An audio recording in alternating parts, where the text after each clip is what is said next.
Here we go.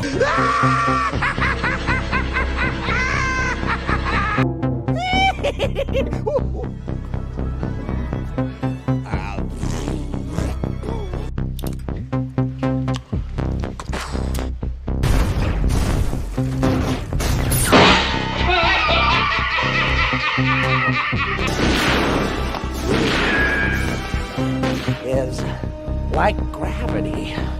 All it takes is a little push.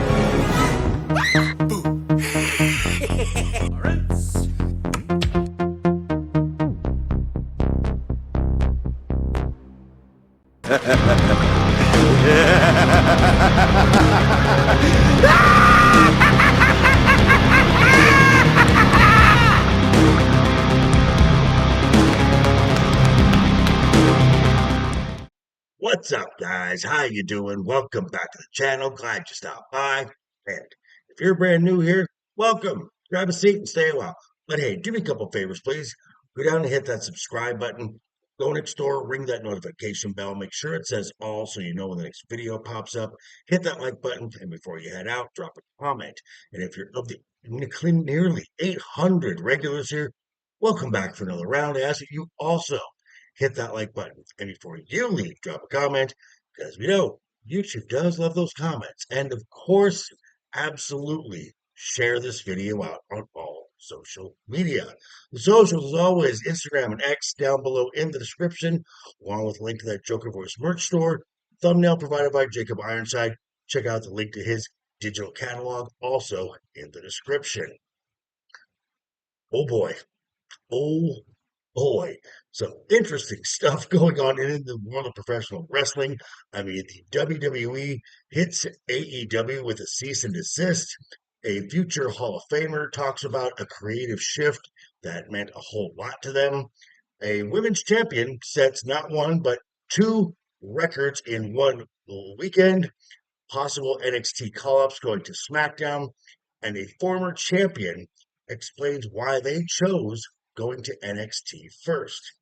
A lot to talk about, as I said, so let's not waste any time because we got less than 10 minutes for this. So let's just jump right in.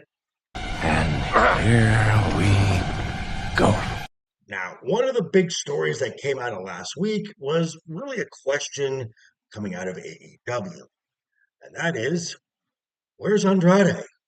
I mean, we all know he started with the WWE, went to AEW, went back to the WWE, and then went back to AEW as earlier this month on an episode of Dynamite, he attacked Kenny Omega, and then he joined the faction, the Don Callis family.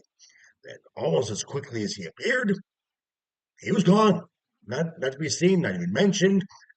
Well, it turns out that the WWE slapped a cease and desist order against AEW, saying that while Andrade was fired by the company, his appearance on AEW TV violated a 90-day no-compete clause, and certain violations in this contract could keep Andrade off of AEW TV for up to a year.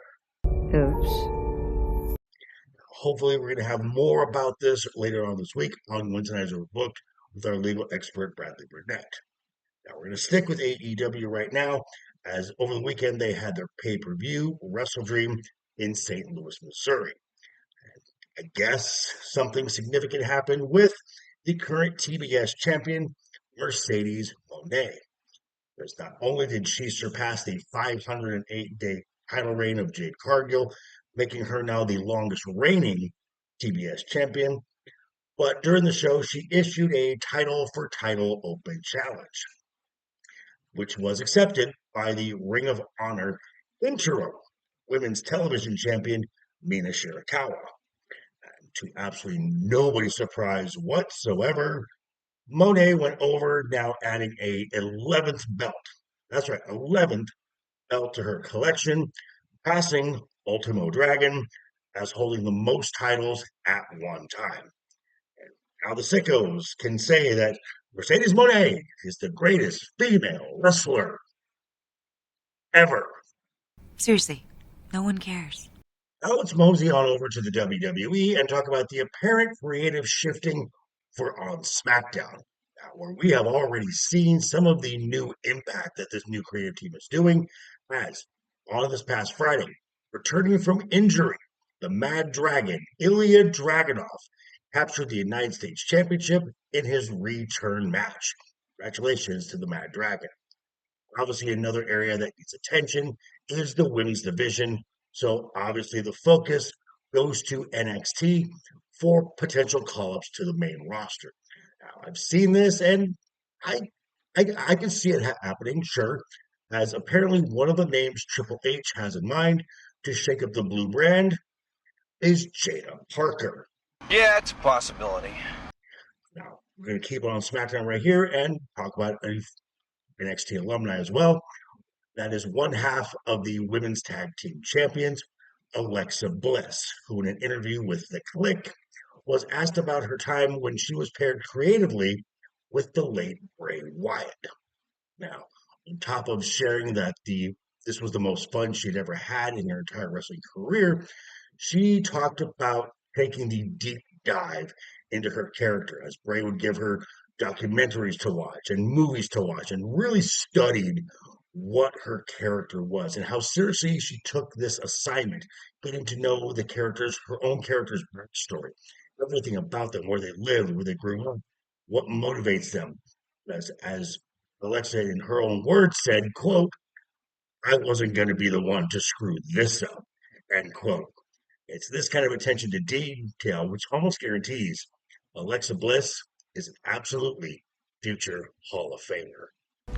Duh. And finally, I guess we're going to stick with this past Friday on SmackDown, as for the first time making an appearance on main roster, non-premium live event TV, WWE Universe at Large got to see NXT superstar, the Glamour, Blake Monroe. Before anyone gets excited about Blake appearing on the main roster, she's got some work still to do in NXT, as over this weekend she challenges Sol Ruca for the NXT Women's North American Championship at Halloween Havoc. Personally, I think this is where Blake claims her first of many pieces of WWE gold going forward. Oh my God. Yes. But recently, on the Ringer Wrestling Show, the former AEW Women's Champion was asked why she chose to go to NXT before going to the main roster.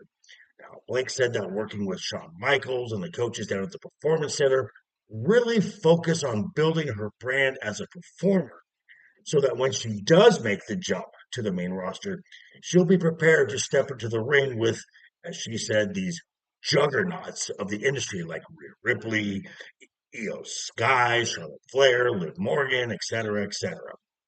I also found this funny, as I don't believe that this was an intentional shoot comment, but she also said, quote, NXT has the biggest viewership of any show I have ever been on, end quote.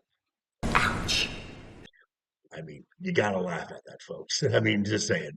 But these are just some of the stories in and around the world of pro wrestling.